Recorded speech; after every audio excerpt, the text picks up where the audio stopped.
देखा सहिया के संगतिया बा सहिए लेखा ए सखी नहिरू में देखा ससुरू में देखा सहिया के संगतिया बा सहिए लेखा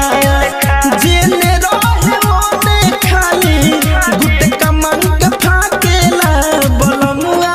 नौ लइका नौ रंग के घूमेला बलमुआ नौ लइका नौ रंग के घूमेला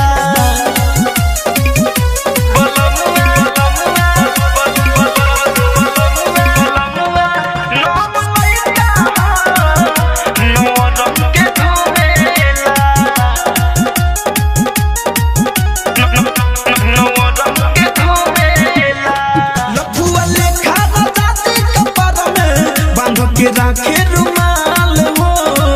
आधा करिया आधा उजर आधा रखे लाल बाल हो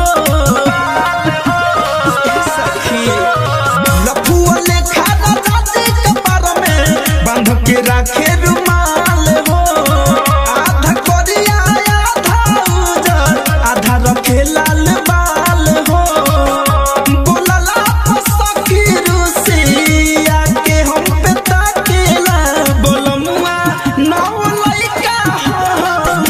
नौ रंग के घूमेला बलमुआ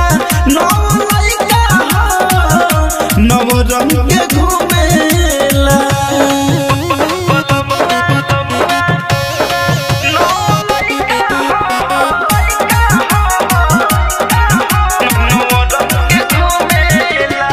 धड़कन धनंजय पिया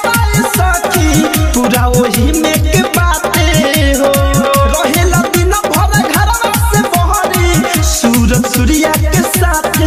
हो धड़कन धनंजय पिया सखी पूरा वही में के बाते हो रहेला दिन भर घरवा से बहरी मनीष दिनेश के साथ हो लेके फटिया रे सखी गावे गावे घूमेला बलमुआ नौ लइका नौ रंग के घूमेला बलमुआ नौ लइका नौ रंग के घूमे नहिरू में देखा ससुरू में देखा सैया के संगतिया बा सहिए लेखा जेने रहे ओने खाली गुटे कमान के फाकेला बलमुआ नौ लइका नौ रंग के घूमेला बलमुआ नौ लइका नौ रंग के घूमेला